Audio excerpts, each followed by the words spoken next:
The question is, how did Americans view Alaska's native people in the early 1900s? Laurel.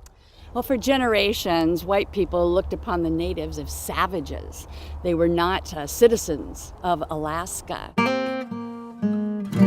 Native people had no right to vote on issues that affected them, could not own land. They had no civil rights.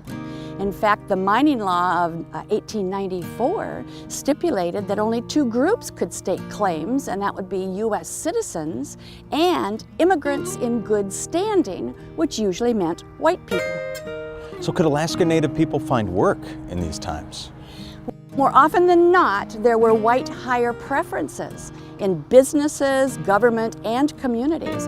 And if a Native person did find work, they were paid less than a white person doing the same job.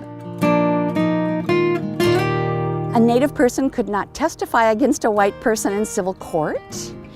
Their children could not attend school with white children.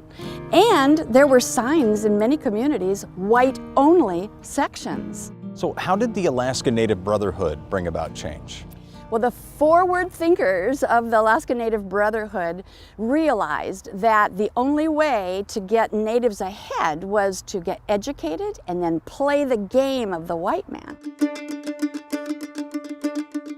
And so they organized and soon were pursuing citizenship with the United States, as well as pushing the land claims issue, and then also promoting education, civil rights, and societal changes.